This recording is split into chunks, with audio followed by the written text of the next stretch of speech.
I would like to start. My name is Maria Teresa Miranda. Everybody knows me as Maite. Okay. Okay. I'm from Tuxpan, Veracruz, la normal de Dr. Keren Gonzalo Aguirre Beltrán. Es el Keren, Dr. Gonzalo Aguirre Beltrán. I'm sorry. Well, actually, I'm not afraid to say that I do love my job. I have always enjoyed it. Very good. Nice to hear. And coming to a normal to be a teacher, it has made me like fall in love of my profession, professionally speaking. I mean, and I really like it. But the thing is that I have to admit, and I have talked about this to a lot of colleagues, that this period has been really, really hard for me. Among other stuff, I've been passing through a lot of changes, especially, personally speaking, before the pandemic.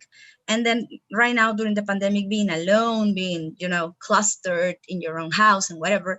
Yep. And it has made me, after a year teaching like this, starting this year, starting in January, I felt really, really like a really deep lack of motivation, and I don't have that. Lack of motivation for in order to perform my profession, in order to do things, because you cannot plan anything. You don't know what's going to happen.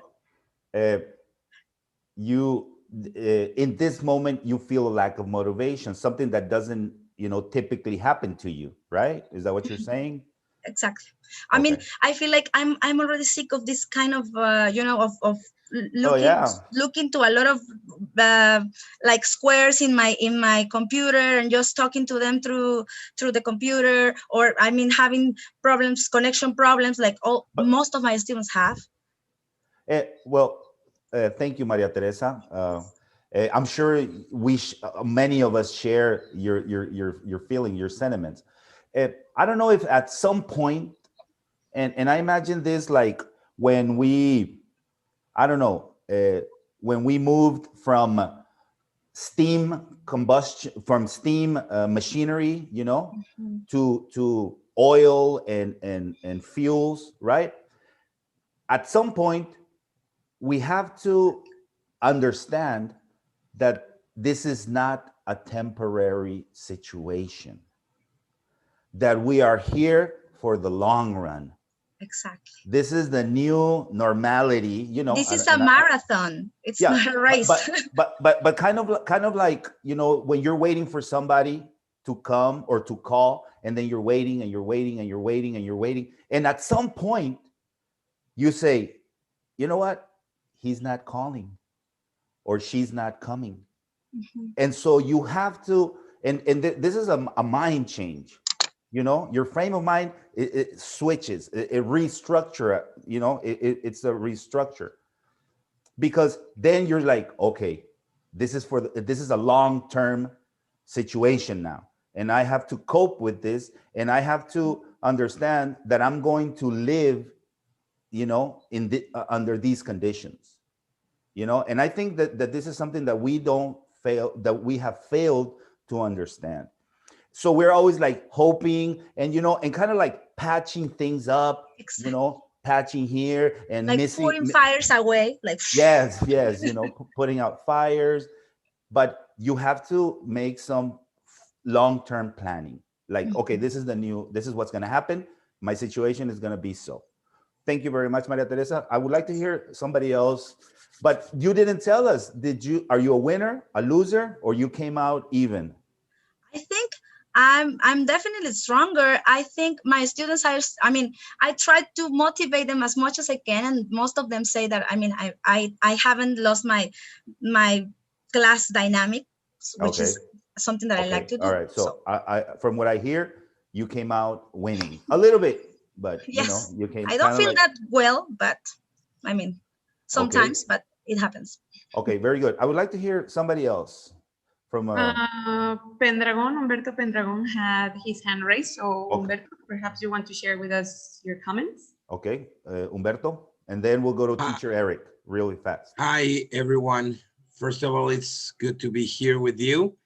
And well, answering what Samuel asked, I would have to say, I think I came out a winner. I think, yes, definitely this situation is, Two for the home team. yeah, it's not easy, but we have to, not just here in life, we have to make the most of any situation that we face, and we owe that much to our students. And personally, at first it was a little bit hard to adapt to the new situation. Myself and my students having to create all the new means of communication when we were accustomed on seeing each other on a daily basis, and having to move to this new normality was at first not easy. Now I I feel personally that it is for me. Mhm. Uh, we have been able to mix the understanding of the students' personal situations with the fulfillment of our tasks. Okay. And what this new situation has given me is the chance to explore new ways of creative teaching. That's As I right. was saying in the conference that I was earlier, um, uh, for example, I have used many new tools that I didn't know existed. I mean, on the positive side, this pandemic has helped me learn many things about myself, about students, and also about the tools that we have at our disposal. I was talking about one called Classcraft, which involves gaming in teaching, Okay. that Yeah. works alongside with Google Classroom and allows students the sense of achievement in the English topics, but also makes them feel like they're playing. Okay. And also what I have used with, especially one of my groups that, well, I it's not a new idea, I guess, but it's the first time I had used it myself, Okay. and they responded well to it, was assigning them by teams for a kind of parallel dynamic to our uh, ordinary chronogram, where I place them in houses like Okay. Howard's experience, and they really liked it. They really got into it, and well, at first it Okay. was hard, but right now I feel happy. Very And good. the only bad thing is I miss my students, and let's hope this thing. I know it's for the long haul, but let's hope it ends as soon as possible so I can see them again. Very good. Thank you. Thank you, Humberto. Very good contribution. And just a little bit a note, and kind of like, I don't know if it's in Spanish, the saying that the water finds a way. We also have to find new ways, unexplored, like Humberto said, and new. It's like a new universe that many of us, some have had already experienced because they're fully digitalized and technological, but some of us, it's like a brand new universe, like we're being teletransported to some other dimension. Okay, very good. Teacher Eric, real quick, because we have to move on and there's many of us that are willing and wishing to participate. Of course, thank you. Good morning. Well, good afternoon. Well, actually, I've come a winner because I've experienced this technology as deep as it is. To be in touch with the students on my laptop or watching them taking class and enjoying all the tools, the games, whatever you can find in the internet, because that's a tool we don't have in schools. In schools, it's very rare the school that has internet connection. Especially our schools, I mean, we're like in the bottom of the barrel, technology wise, from Exactly. most schools that I visited. And of course, it makes easier our job as teachers because for example, classroom has a tool to give feedback to the students that it's very particular to every one of them, I mean, you can make breakout rooms with Zoom, although you have to pay a little bit more, but that's okay. I mean, it's part of my job anyway. I'm enjoying this a lot, and I hope this continues. You know, I would like to be on online classes all my time, all the time. Thank you. Very good. Very good. Very, very, very excited that you're fully motivated and that fully, you know, comfortable with the new situation. To me, I mean, I feel that it's easier, you know, because you know I've always been like into technology and all that stuff, but I'm not fully satisfied with the results. You know, it's kind of like it's easier, but it's not better in my situation. You know, I like to get a lot from my students. I like my students to participate. Like when I walk into the classroom, you know, it's just active. You know, and I don't mean that I'm running around, you know, going crazy or you know wearing a hat or a monkey mask or nothing.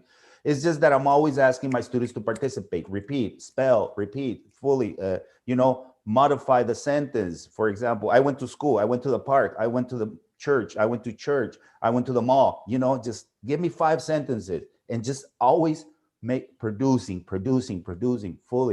fully on. But and it's something that I can't do and something that you know, I'm not satisfied with it. I think it's easier. Yes. Time goes by quick, you know, but time gets lost, you know, just there's a lot of empty moments, and it's easier, but it's not better for me. Well, thank you very much. So home team 3, visitors 0. So we're all winners right now. Yeah, that's what we think. All right, very good. The path unwillingly taken. This talk or this discussion is going to talk. We're going to be taking like a journey throughout our experiences. And as I said, I want to hear yours. And maybe we can all learn something, you know. And first, we're going to be talking about, you know, some prior challenges that the English language teaching has experienced. You know, this is a new challenge, but you know, we have had others. When I don't know how old or how many years you've been into the teaching profession, but those of us who have been here, you know, quite a bit for a long time, we have technology, we had internet, and then remember the CDs and just different the communicative approach. Then it's not the communicative approach anymore. Then it's las competencias, and it's just aprendizajes esperado, and it's just a bunch of new challenges that we have to be adapting to. So, and I think this is just one of them. You know, as you said, some of us have come out, you know, with the balance that in our favor, and some of us have not. But this is one of the. I think this is just a new challenge that we need to adapt to. And then we have the pandemic. What happened? Where were you when it happened? Like 9/11 in the United States, they would say, "Hey, where were you?" Oh, I remember I was. You know, it's a very impactful event. So where were you when it happened? I remember I was at Mazatlan Carnival, and there was like 1 million people there, and everybody was like, "Schools are closing down," and it was like in March. And I'm like, "What? We're having so much fun here." And that's where I was, you know. Okay, and then we have isolation. How isolated were you? As I said, I want to hear your stories, because in our context, in our city, you know, we know what's going on, but you know, I always like to hear another teacher's perspective and experiences. We learn something. Then turbulence, you know, isolated. What am I going to do? What's going on? How am I going to? Then you say, hey, then they tell you, you're going to go online. You're what? Zoom, what is that? Meet? And then we, in the inevitable digital migration, you know, we always, all right, we're going digital, we're going TikTok, we're going this, and everybody, all these apps started evolving and making millions of dollars off of us, off of our isolation. And then we start to readjust. And then we start gaining a little bit of confidence as teacher Eric uh, and teacher Maria Teresa, not so confident, but, still, thinking that you can, you can stay in the fight for a few more rounds. Okay. And then finally, you start to master, you feel like the computer is just an extension of you, like in my class, I point, I say, hey, come on, hey, let's go, and then right now you're just like attached to this device. And finally, well, we come out reloaded, the rebirth of the renaissance of an English teacher in escuelas normales. Okay, so this is the trip we're gonna take, and you're gonna lead. I'm just gonna be following behind you, like the shepherd. I'm just gonna be guiding the flock. All right, so let's start with the prior challenges. Here, I like to, I found a hurdle to be very relevant because it's not like a wall. We haven't met a wall. We haven't, hit a wall. We have encountered something that is not very easy, to overcome, but we can overcome it. It's overcomable, if you want to say, So let's not be, some teachers, feel overwhelmed, like, oh my God, what am I gonna do? And and some of them choose to, to fold, to say, okay, no puedo, no sé, and just give up. I don't think any of us should. I think that we have to come out winners, as I said, and overcome this hurdle. Okay, what has been, and throughout our teaching history, because I've been teaching for 1,000,000 years. What has been a prior hurdle or challenge that you have had? Not the pandemic. Like, I don't know, when you first started teaching, what were some issues that you had trouble mastering or adapting to? I would like to hear a couple of contributions. You can raise your hand. Well, Humberto Pendragon has raised his hand. Okay. So, Humberto. Raise your hand if you want to speak. Humberto? Thank you. Yes. Well, I've been teaching. Right now, I'm 32 years old. I started when I was 19, alongside with many other activities. I started very young, and some of the challenges that I have faced were especially student-wise. Okay. Obviously, at first, I taught in high school, middle school, and also at college. And that was the challenge. There were students that were older than me. And it was hard. At first, it was hard establishing respect, because many of them thought of me as a kid. And some people can handle at some points that a younger person might be more knowledgeable than them. And well, that was at first. And along the road, as all of us have, you meet good students, you meet students with a bad attitude, and you have to tackle that issue and not cast them aside, but try to pull them back into the right path. And so far, maybe, I don't know, maybe I have a likable personality or something, I don't know, but so far I have achieved it. And it's obviously, when a good student acts as they normally do, it feels great, but they are good students in their behavior and in their achievement. But when someone that was acting out or was not fulfilling the expectations gets back on track, that is way better. Yeah, it's rewarding. Yes, it's a rewarding feeling once you win them over. Not that they're on your side, but they're on the learning side. Their attitude. Yes, exactly. The learning side, and their mentality has has changed, and they have seen the light, so to Yeah. speak. Yeah, and The well, that would have been my challenges talking Okay. specifically about students.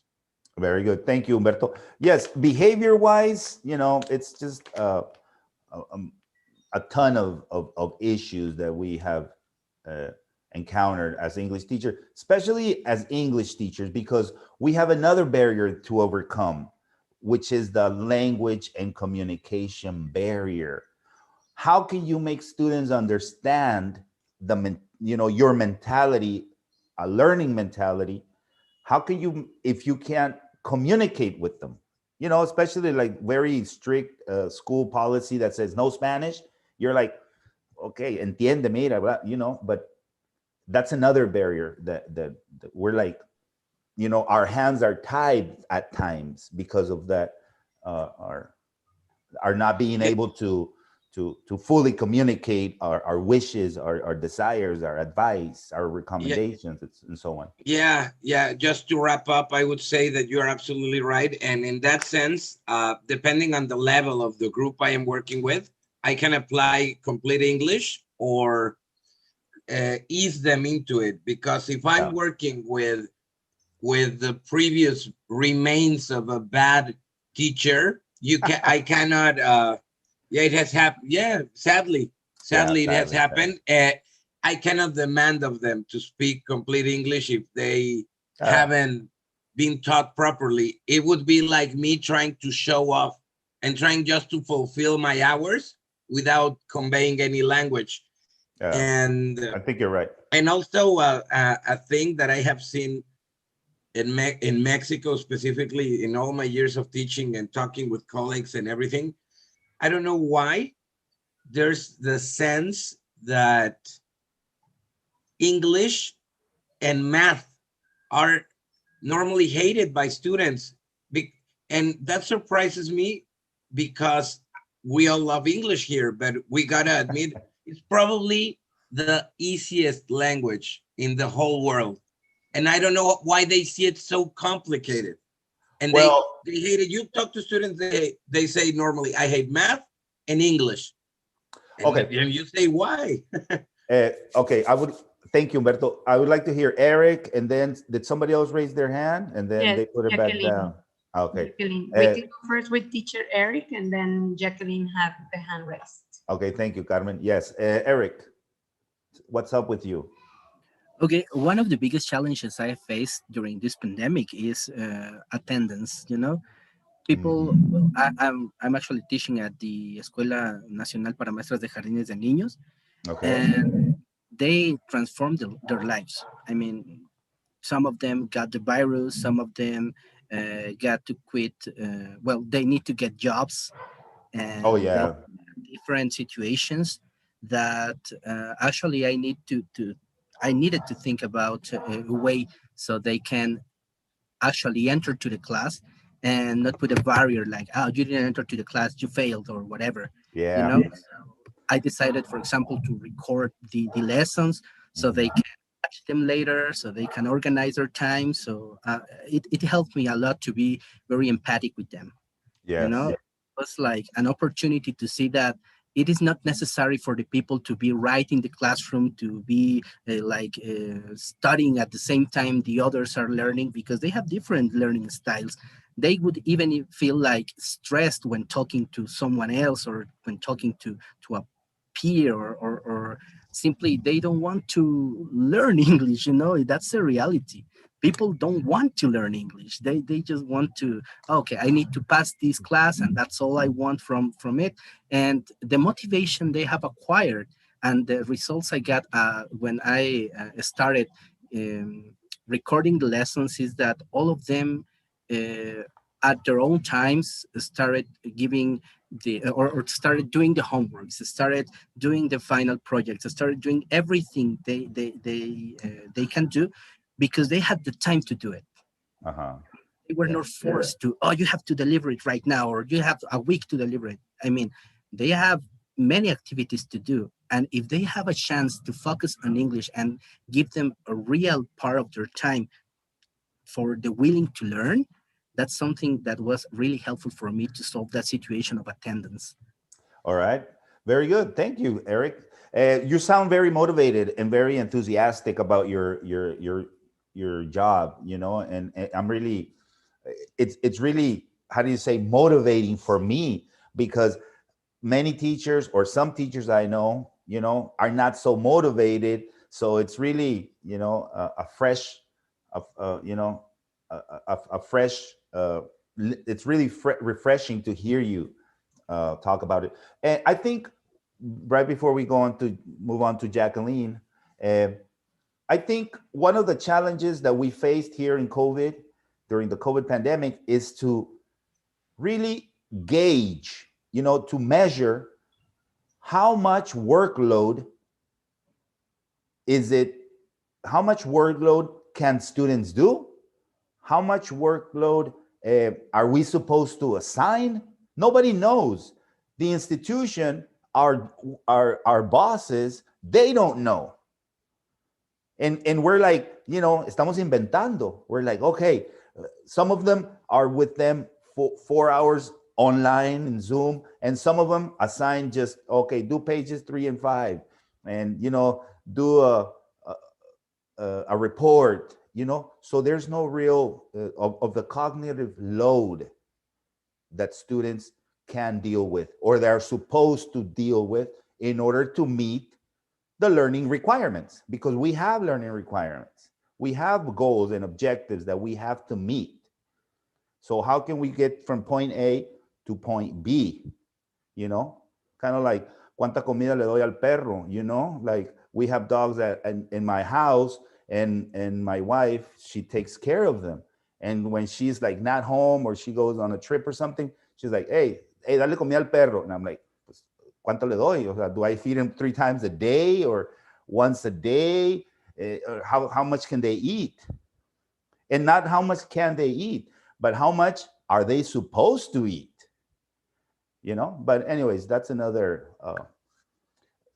story.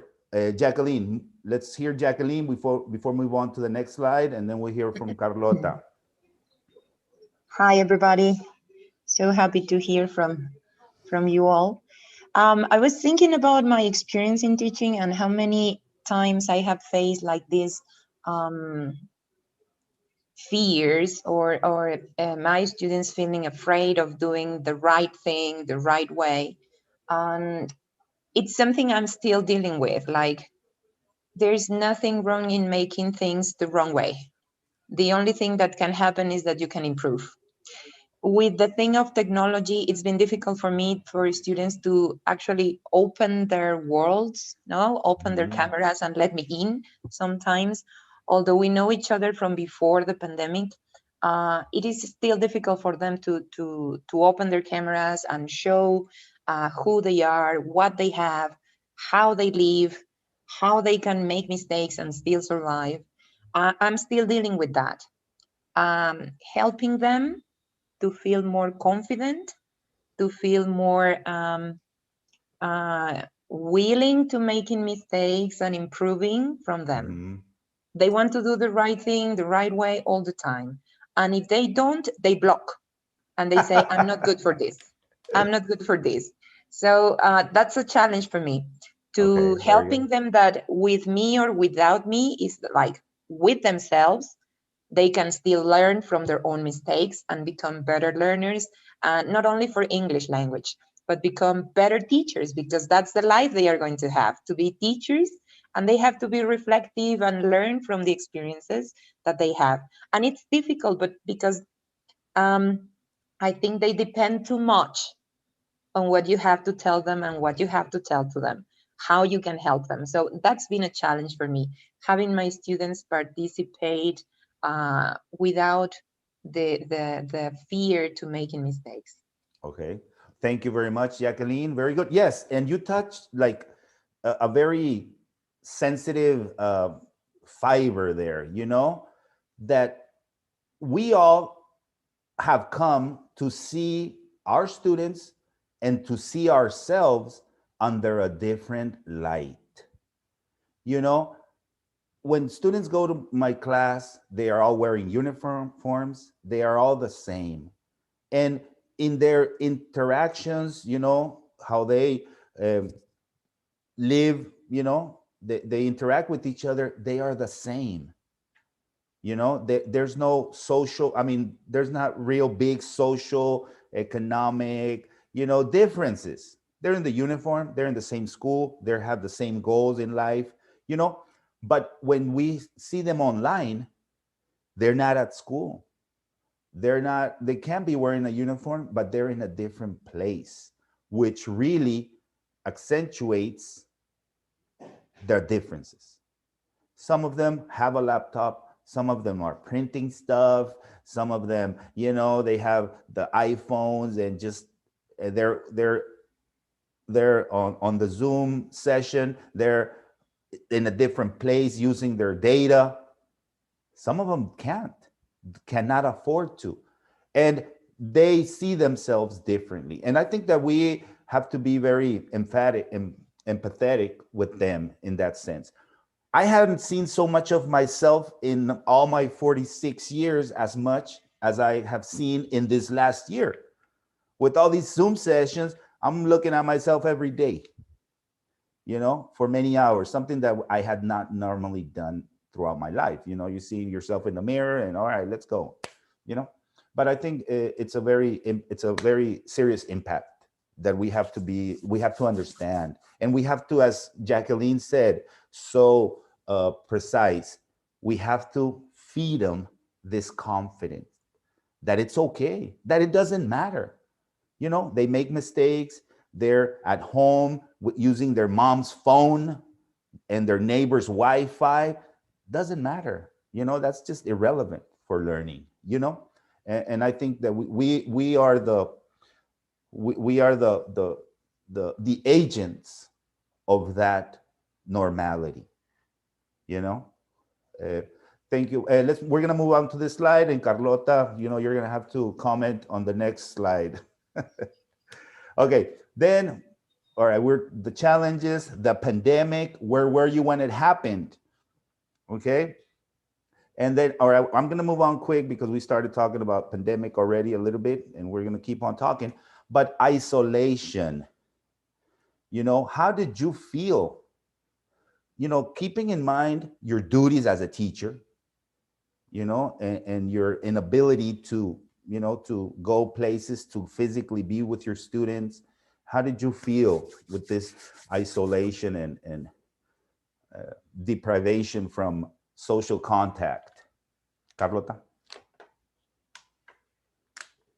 Well, she's off. All right. Does anybody else want to? Okay, Itzel Castillo. Sorry. Yes, thank you. Hi, everyone. This was really hard for me because I actually got a crisis, an anxiety crisis while the pandemic was starting. So I had to get medicated, and it was really hard. Yeah, it was really, really hard. And I also had to teach while having the crisis. So I was losing it really because I had to, no, actually like. I'm laughing, but I know this is no laughing matter, but you know, it's kind of like. Oh yeah. Yeah, I understand. For example, I also lost someone that was kind of like close to you. Yeah, she was like my mom.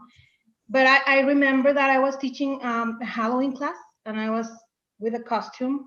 Really? Like, yeah. You're one of those teachers. Yes, I'm one of those.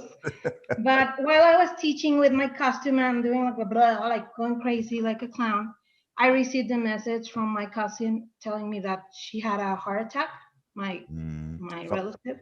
Yeah, and I had to continue. I just had to, okay, give me 1 second. I turned off the computer, like screamed for like a second, and came back.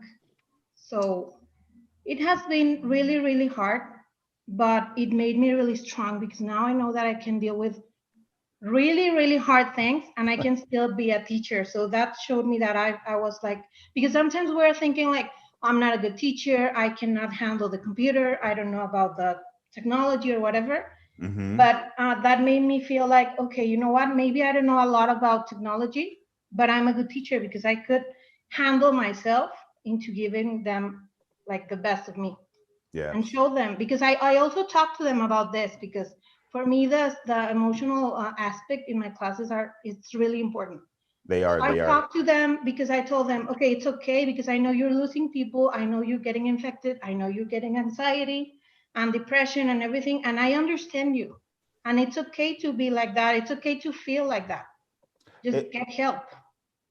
Very good. Thank you, Itzel. Thank you for sharing. Thank you for sharing this experience. And yes, it's similar, not similar, but you know, I always, as an analogy, like in Israel, you know how they're having that conflict right now, and some people, they have to go to work.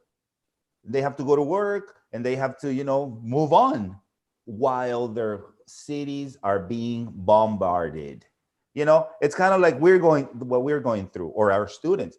They have to teach, they have to learn, they have to do their homework while people are just dying and just being very in critical health situations all around them.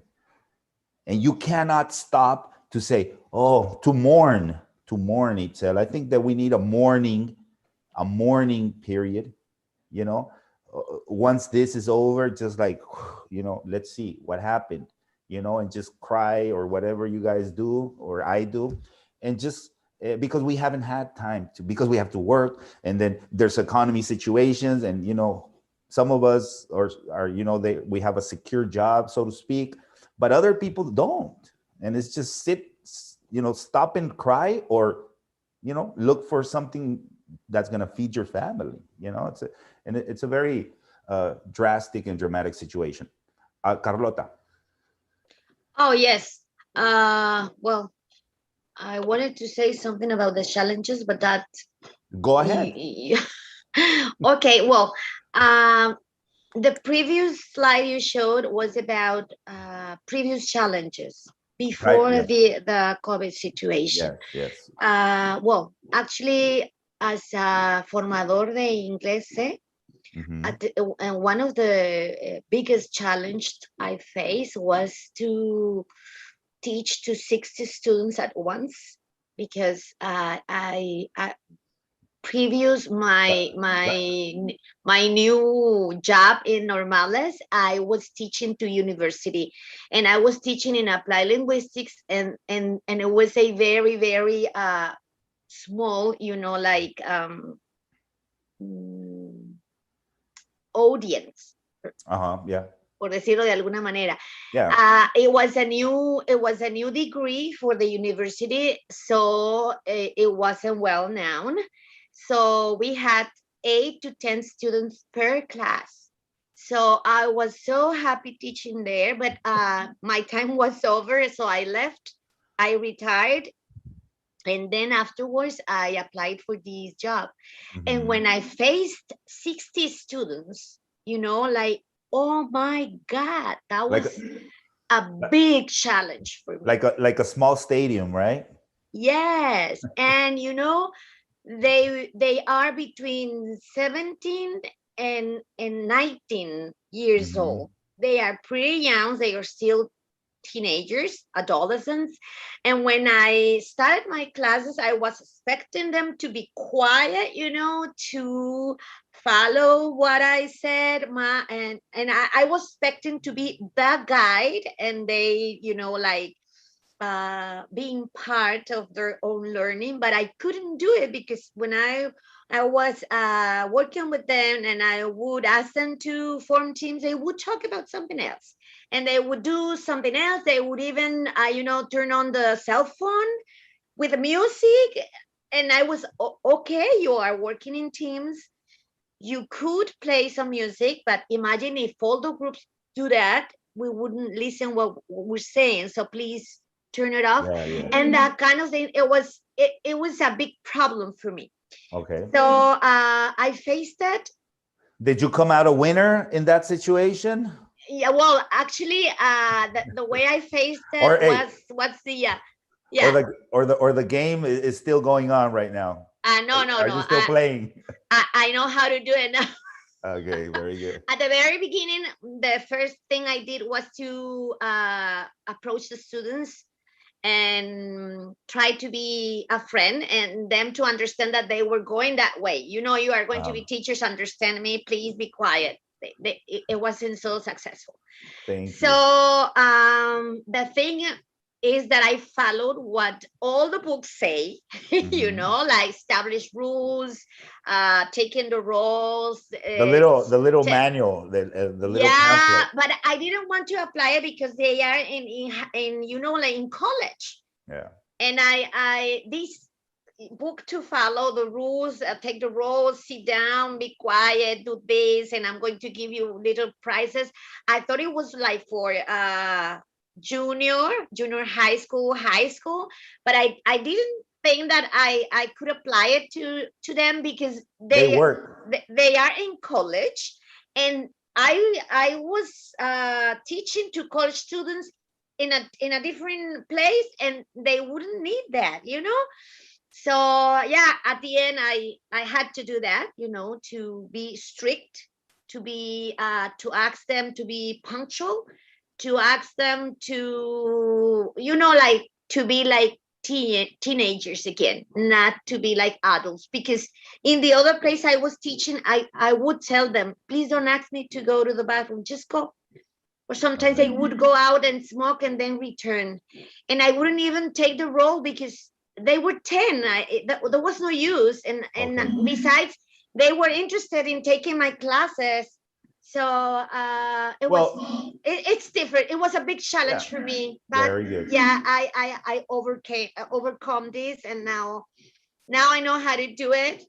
Now I faced it. New challenges where, you know, emerge when the COVID situation, but that's another story. Como la mamá Goya dijo, ¿no? Very good. Yes, and that's a different story. And their motivation is different, you know. But some of the small children's tactics work with adults. You'll be surprised, you know. You give them points, and they're like excited about points. And you're like, what? You know, you're 30 years old. What are you talking about? And they start fighting. Like in my classes, you know, I have competition, spelling competition or pronunciation, fluency competition. And they're like, okay, you're this team and you're that team. And you get 1 point and then you get another point. And then someone is winning. And sometimes I make a mistake on purpose. You're like, oh, very good, your point. Hey, you know, they get all excited and they get all hurt. You know, hey, teacher. And you're like, it's points. It's nothing. It's not even money. It's nothing. You know, but you'll be surprised. Maria Teresa, you're going to be next. You're going to be next. Very good. And this is the turbulence that we faced during COVID, you know, trying to deal with this new situation. And like Itzel said, some of us, you know, are up to the challenge. And some of us are not up to the challenge, you know, and we don't want to transition from face-to-face to online or from remote. We don't want to transition. But I always use the analogy like before cars, there were horses, you know, and then when cars came into the scene, I'm sure somewhere in the 1900s or at the end of the 1800s, beginning of the 1900s, I'm sure many people said, ay, los carros, ay, yo nunca compro un carro. You know, kind of like, I'm not going to do that. And, you know, would still ride their horse. But it is inevitable, people. It is inevitable. How many people on horses do you see? Well, where I'm from, Sinaloa, you know, I see, you know, a horse here and there, but, you know, not as a means of transportation. But I'm saying, you know, you're going that way. You know, you're walking, you're going to get somewhere. And if you're still walking and you don't want to get there, well, stop walking. You know, it's just inevitable that we transition onto the digitalized world. And this pandemic just sped things up.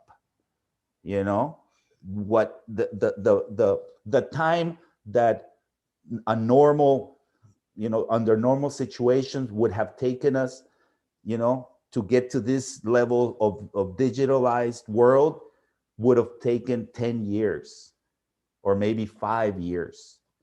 You know, everybody on Facebook, TikTok, Zoom, you know, slides and just talking.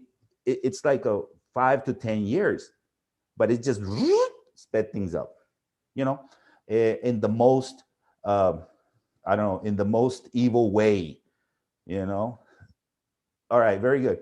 So, Maria Teresa, okay, readjustment. How did we readjust? I would like to hear, I would like you guys to tell me, what, to share with me, what is something that you did to readjust? What helped you adjust? Maria Teresa, or if you want to keep talking about the previous No, topic, no, it's okay. it's okay. Well, I have already told you, right, about the isolation. I'm a very sociable person, so it has been from the beginning. At the beginning, I mean, I suppose at the beginning, like the first 3 or 4 months were really, really hard for me because I'm not a, I mean, I'm a people's person. So yes. And I also have some level of anxiety. So I Okay. was like really, really, I mean, I need to be in touch with people. So it was really difficult for me, like not to be able to go out and not to be able to, you know, to hug or to, you know, I'm not such a demonstrative person, like, yeah, I mean, like being hugging or kissing people, but Well, I really need, you could have fooled me. exactly, but I do really need like the physical contact, and I'm a very talkative person. I mean, Okay. my mom says this is the perfect job for me because nobody else would pay me for talking, and she's right. And she's right. So I was well, you're talking now about readjustment. So What did you do? How did you readjust, or you know? You have to manage a lot of ways. I mean, I also started like teaching in a very remote way because most of my students had problems with technology. I have never struggled with technology. Of Okay. course, I learned a lot of different tools that I can use, better, you know, uses of some of the tools that I already knew and whatever. So I don't feel like that bad in that situation. Like I had to learn everything now. Yeah. But it was like very, you know, like remote, a remote, Detached. yes, I felt detached of my groups. So, and I feel like I have a strong connection with them, and I feel like, I mean, they have some level of confidence with me too. I mean, like for talking about different topics that are not sometimes educational. I mean, they go and tell me about, you know, the boyfriend and mom and whatever. So I feel like this was not working for me. So after, you know, starting this 2021, that I felt really, really demotivated. So I have to adjust and to look for new ways to have a class, like it's more interactive. Yeah. So, and I also remember, I think it was you, right? Last Confien with a presentation when you have, well, you have WhatsApp groups, right? And you were talking about how you use WhatsApp, right? Oh, yes. Yes. I So, still do. well, we have WhatsApp groups, but I didn't use it like for, you know, real communication, just for telling them, you know, you have this to do and who is missing, whatever. Blah, blah. So I was like, yeah, WhatsApp is a really great tool, and everybody has it, and most of them have, even though the ones that said, teacher, I don't have internet connection, but they are posting, you know, statuses every other hour. So I was like, aha. So how did you upload it a TikTok like 4 minutes ago? I'm looking at it, right? So it's like, okay, so tell me I want the answer for sentences number 1 and 2, fulanito. So they will send me the audios, or I mean, I would send a picture or an image that I found over there around the internet, and I will ask them to repeat, maybe orally, or to write them.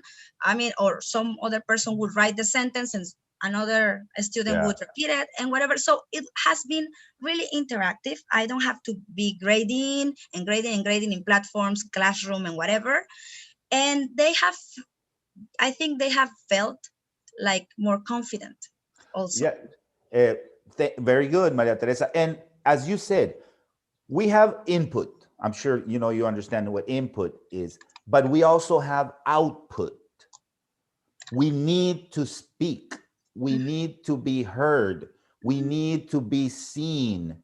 You know, in different degrees. You know, some people like to be heard and seen all the time, but there is this need to pour out, you know, part of ourselves. I also have the feeling that they don't, when they do this in through WhatsApp, like the audios, or they are writing their answers in English and whatever, I think that they don't feel it as a homework, as they are doing it in the same time, and they are chatting with other people. It's like, oh, I'm sorry, teacher.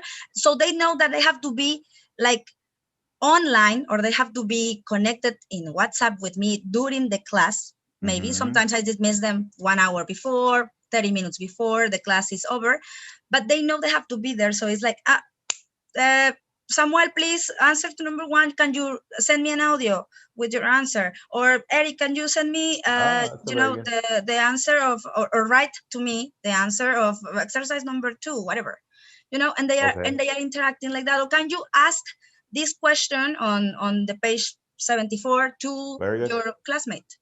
Okay, very good. And they are not there. It's like, okay, so it's been 5 minutes and she doesn't reply, so I'm gonna move on to the next person or whatever. Okay, very good. And as I said, you have managed, and that's, I think that should be one of our goals. You have managed to shift from a class-oriented environment to a relaxed, you know, hey, voy a ver a la teacher, voy a ver al fulano, you know, hey, good morning, and just more like a natural environment and to the flow of things, you know. And as I said, students, especially in this time, you know, they have this social need for output, to interact, and you need to create, and this is the perfect tool. I mean, WhatsApp or something. I make my students make videos, record, send audios, just not, I mean, worksheets as well. You know, it's never just one-sided thing. You know, do worksheets and just read the first 5 sentences, send me an audio. Yes. Or make a video, upload it to YouTube, send me the link. And then I have all the links. And, you know, if you, I could show you some of the links that I have my students do, and they have videos. And I say, you don't have to show yourself. Show yourself at the beginning. Say, my name is Juanita or Juana or Alejandra, and I'm from Escuela Normal, and this is my presentation. And then the slides. I don't want to see you throughout. I just want to see that it's you. And some of them, you know, they have this need to show themselves, you know, verbally, visually, as you want. Very good. Edmundo Gallardo. Hello, everyone. Hello. You just mentioned something that it was a very, very solid point. You just hit a nail in the head with mentioning that we have actually a shift from going from the classroom, the formal setting of the classroom, and having the students in a virtual classroom. The expectations that we as teachers have from the students were really high, but at least for me, based on my experience. I tried everything at the beginning. I try to have classroom. I try to record my classes, upload my classes onto Facebook and YouTube. I was trying to reach all the students. I was really concerned that one of my students was going to be left behind. So I was trying to use different resources so that I could reach all the students. So I created WhatsApp groups, Telegram groups, everything. I mean, you name it. All the resources, because I was really concerned. I just didn't want students to fail. I just didn't want the students to be left behind. And like I said, and I end up really, really stressed out, sleeping approximately, 4 or 5 hours. We are normalistas and we probably teach more than 3 groups. At least myself, I teach 4 groups. And those 4 groups, I have approximately 30, 32 students. So large groups, many groups, and like just 500 imagine, students, right? Yeah, like, and I'm the one. I'm that type of teacher who likes to learn the students' names, you know, and I put a name to the face. So like it's one of my challenges to call my students by their names. And Zoom has made it easier because I know I can see their names. Yes, and that was a plus. That was something really good. But on the other hand, I had students that they were not interested in participating. So there was low participation. Students that face problems with technology, and then you catch those students posting TikToks later after the class. So you learn like, oh, this was probably a lie. You know, it's like you have no internet for the class, but you do have internet to post videos. So, or a picture of a taco, right? Yes, and you're like, okay, where were you, know? And well, the thing is that we have adjusted it in a way to have not minimum expectations from the students or the output, but just keeping it real, you know, and keeping it simple. Yes. It is what it is. The students are not going to learn the same way that they will learn in a formal classroom setting, but we just need to make it simple, keep it simple for students, keep it simple to ourselves. Right now, it's almost the end of the second semester. And what am I doing? I'm doing the minimum for the best of my health, my mental health, and for the best of the students, you know? So I have gone from using 3 or 4 different resources. For example, I was doing Classroom, I was doing Facebook, I was doing YouTube, and I'm just doing doing Classroom right now and WhatsApp. So, and I even send memes to the students and, you know, have a good laugh. You know, this is becoming to an end. And I think our health and our students' health is just top priority. And that should be it. You know, it's like, that's it. Well, that's all I wanted to share. Thank you. All right. Thank you, Edmundo. Very good contribution. Yes. And I think that we have to understand that we're teaching, right? But it is not our actions that matter. It is what we get as a reaction that matters.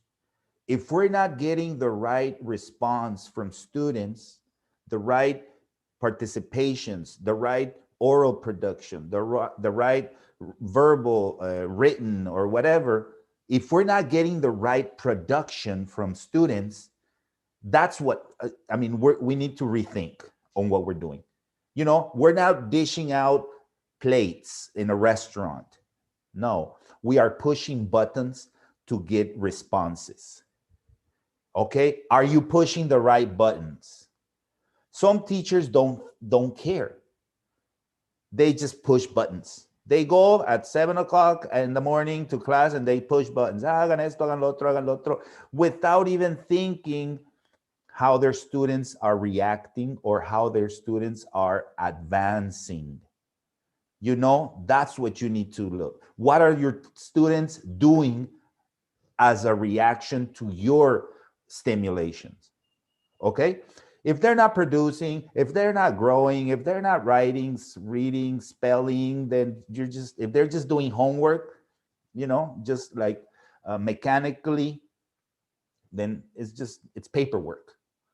It's not real growth in terms of language. Okay, very good. Let's move on. So we are readjusting. What did I do? And Edmundo said something very important. We are readjusting. This is an experiment. We're like lab rats here. You know, we're like doing this, doing that, doing this works, this doesn't work. By the time we find out what works, it might be over. You know, we're like, go back to the classroom. Uf, apenas le había dado con el Zoom. Or, you know, apenas le había dado con el Google Classroom, you know. But you know, this is part of learning, okay? And they were saying on the chat, what's the real setting and what's the virtual setting? This is the new setting, you know, the new environment. When we go back to classes, we're gonna have to use these tools for some things because some of them are effective, like constant communication, like environment, creating the right atmosphere with your students. WhatsApp is good, you know, get up in the morning and say, finish the sentence. Today, I want to eat, finish it. And then they say, oh, today I want to eat hamburgers. Today I want to eat tacos. Today, you know, or in the morning say, this is a beautiful morning. I love my, finish the sentence. And then they just, on WhatsApp, they just start going, you know, and even when you are in, even when we go back to the schools, you know, we need to keep that environment. As Maria Teresa said, when I gave that talk on WhatsApp, I was using it, you know, WhatsApp as this creating environment, maintaining a connection with the English learning community, you know, constantly at night. Or look, if you go to Google Images and put ESL foods, and there's a bunch of pictures, you download the pictures and you post it into the group, and you say, oh, what do you like? Which one do you prefer? Some, depending on the level of the students, you know. But if you do this at 8 o'clock at night, no one's gonna care. You know, the students are going to go, no es nuestra clase. No, because you are creating this environment that this is just a community. We are in here with the same objective. Okay, very good. Okay, so after readjustment, we go to confidence. How confident do you feel of what you're doing, of what you're doing is the right thing? Are you doing the right things? Jose Ruben. And then Ed, oh no, Ed too. Ed T.O. first, right? Ed Theo, yes, he was first. Okay, go ahead, Ed. Thank you. Hi, Sorry. hi everyone. Hello. I'm really happy to see you guys. And yes, we need spaces to talk, and I can understand Maria, her situation. I feel exactly the same. I need to talk to peers, and it just, I feel, I've been feeling, yes, out of energy, you know? But the other thing that I've been thinking about is we are doing the best we can. I mean, with whatever we know, with whatever we are doing, this is the best we can. I mean, we're falling down the cliff, in the middle of the cliff. In style, you know, in style, right? Stuff. Yeah, and then you turn around and you get your guitar, you know, and you go, and you do all kinds of things, you know. You're one of those teachers, right? I'm one of those, yeah. One time, the students, I started the class and I say, how do you feel? And the students started saying, oh, it's very early.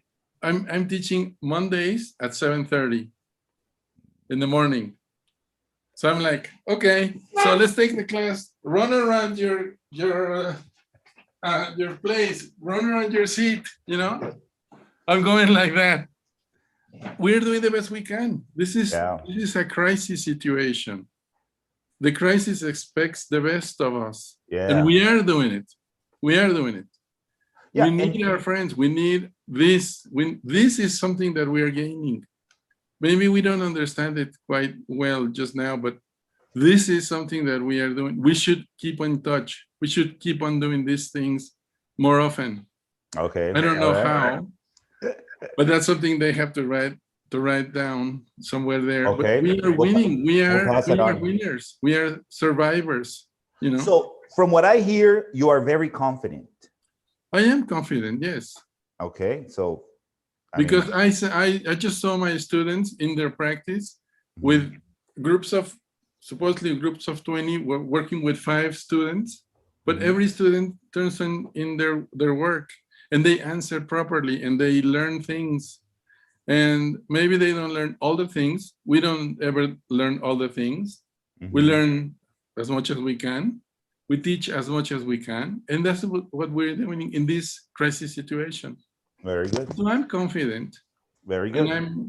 And I'm happy that well, we're not alone. It's about 600 of us here. You know, it's like, it's a lot. I mean, it's great.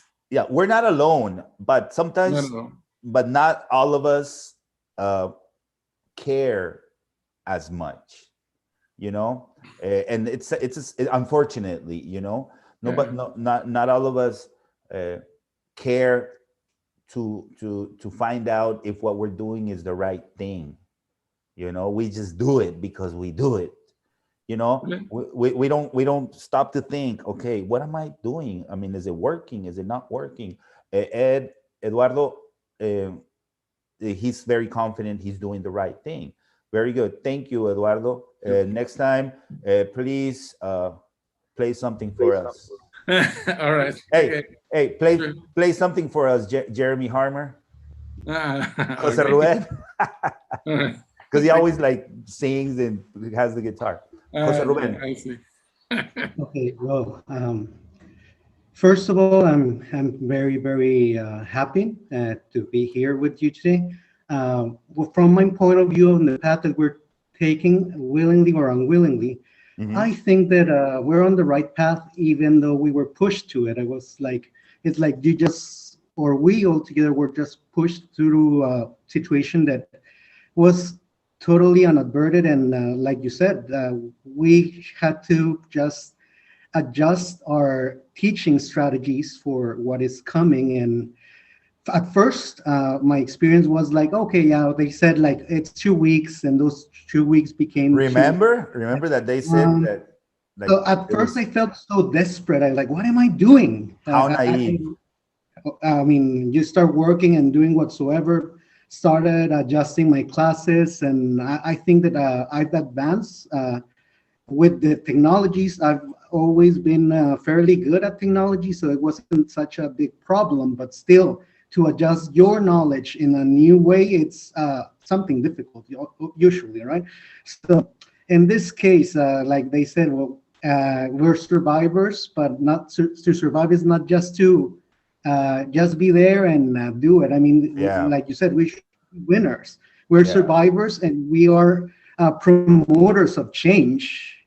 Yes, once we determine that path, that this, like I tell my students, they always ask, what are we going to do? When are we going back? And they say, well, probably next semester. But guess what? This kind of method, we're going to blended learning, so it's not going to just disappear. We'll be working in class, we'll be working online. Our tasks have been multiplied. If you have 3 groups, you can consider those now 6 groups, because you'll have to be teaching online, you'll have to be teaching obviously face-to-face. So those are like the most stressful things, especially when it comes to managing your time, because students, they don't have a sentence, or they don't have a notion of time like we do.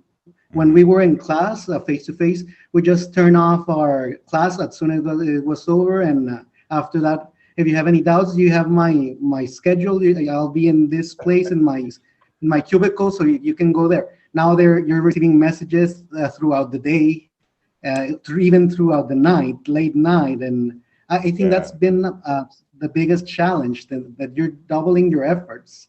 And especially. But do you feel that you're doing it? You know, are you satisfied with what you're doing, or do you feel that you could do more, but you're not doing it because of a lack of knowledge or lack of skill? How do you feel? I feel that I'm doing good altogether, with its corresponding mishaps that we have. For example, I was born and raised in the borderline in Ciudad Juarez, Chihuahua. When I applied for the jobs for the normales, I got my position in Guerrero. So it was a change of life, actually, altogether, right? Did you apply in Guerrero? I applied in Mexico State, actually. I wanted to go and be heads-on in the places where they make the decisions. And in the borderline, you just get everything chopped up. This is what we're going to do. Right, so I just wanted to be heads-on in this field, right? So I decided to go there. I wasn't in the first draft. I was selected in the second draft, and one of my options was in Guerrero.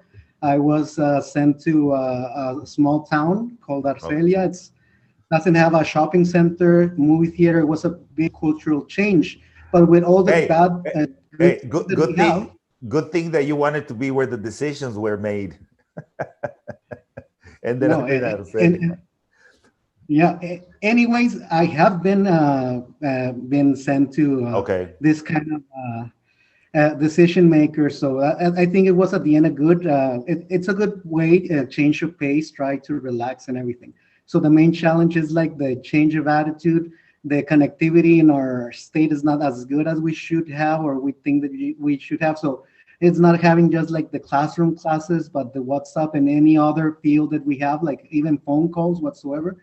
But altogether, I think that we're doing, I feel that Okay. all my colleagues, as myself, we're doing a good job altogether, right? So I think that Okay. we're on the right path. Very good. Thank you, Jose Ruben. Very good experience, a life experience. Yes, and I think that everybody has to do like an inventory, you know, of what we're doing or what we have done. How confident are we? Are we may be overconfident, you know, I'm doing a great job, and then students not learning anything, or students hating you, just they can't, you know, they can't say it. But it's very important to find out how we are doing, and also confidence. Uh, as we have experienced so many changes in Facebook and all these technologies, Zoom, Meet, and others, we have gained confidence. I think most of us, you know, in the use of these tools, you know. And I remember at the beginning, I was using Google Classroom from before the pandemic, and but once the pandemic started, I would assign them, we would have the Zoom session, and I would assign them, you know, book pages to do, you know. And I said, how am I going to find out? And I would put on Google Classroom, take a picture of the pages and uploading into the Google Classroom. Guess what? After 4 or 5 lessons, my Google account was blowing up like 97%. And I was like, what? And I couldn't even access my Gmail. And I was like, well, all right, forget it. You know, do them and just tell me if you did them. No, I would find other ways, you know, to do them. Like a very good one is the use of YouTube. You know, record yourself doing it or doing something or this. Upload the video to your YouTube account in private and send me the link. So I have the links, and I just click and I look and I click and I look and I click and I look, and then that's it. We're doing a project right now, and I don't know if you guys can find me on Facebook. I would like to share one of the assignments that I did with them, and they're really excited. You know, they're really excited to do, and then they're supposed to be private, but then they open them up for all the public. But that's their business, you know. And then they get all these likes, and they follow, you know, and it's a very cool thing for them. So yes, we should be confident of the tools that we are using. Okay, and then after confidence comes mastery. Yes, are you a master of your? Do you feel that you have mastered it? Carlota, more or less, on a scale from 1 to 5, how master are you? Maria Well, Teresa? well, it depends, but now I feel very confident, and I master some of the tools, especially the ones that it's required by the normal where I work, that is Moodle. When I first started working with it, since we only had to ask the students one homework in Moodle, I just uploaded the homework and checked, and that's it. And the rest was done, like face to face. But now I'm a master because I like I design tests, quiz, I upload URL and links, and it's now I explored it very well. And I also work with WhatsApp. I registered in every single app I was invited to take, like Educa Play, Twinkle. Is your phone like full of apps now? Yes, and I actually got a prize in Educa Play because I designed some very nice activities people have used, and they send me like a star, little things like that. I learned how to use Genially because I took a class from the Hesum. They told us, there was this capacitación with Sandra Trujillo. No. They send us a link to be able to work with websites, and it was what's the name of this group? It's a university that had Coursera. No. Udemy. I don't remember, but the Cresur were the ones who were teaching those classes at the very beginning. The Jesum sent us the link, and then we were able to take this updating on websites and that things. And I learned to use Genially and some other applications. So basically, I spend my time behind a computer, like exploring applications, designing games. Okay. Because I'm the kind of people who likes that. So, yes. All right, so you are a master. Write it down, you guys. Carlota Alcántar from Escuela Normal de Nayarit. Follow my YouTube channel. Okay, look her up, give her like, subscribe. Okay, so after all this journey, the master, I don't consider myself a master, but I think that I have, 80% grasp on what's supposed to be done and how to do it. We're always learning because technology is evolving constantly. There's widgets, there's a million things we don't even know about. Okay, and we will, by the time we know about them, there's going to be another thing that we need to learn. So yes, and that will take us inevitably, if we do what we're supposed to do, to the next semester, come to the classroom, shining bright, like reloaded. Yes. So I want to thank you guys. Our time is going to be up. I want to hear a little reflection from some of you guys at the end.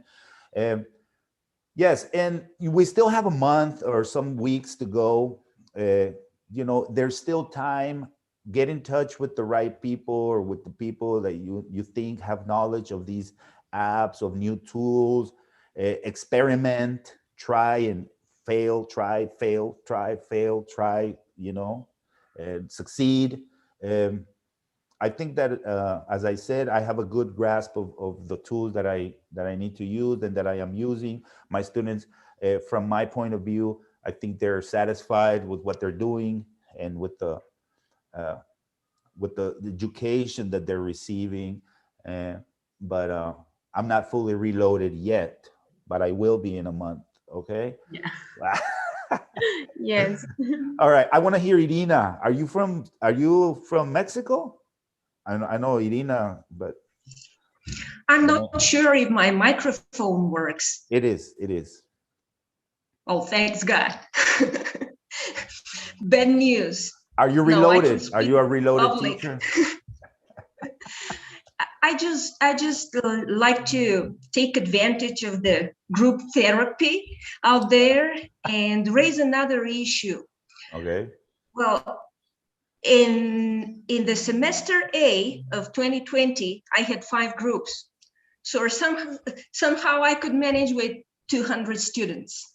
And I feel satisfied with the results, with their feedback, with the products they created, with the increase in their productive skills, which was quite surprising.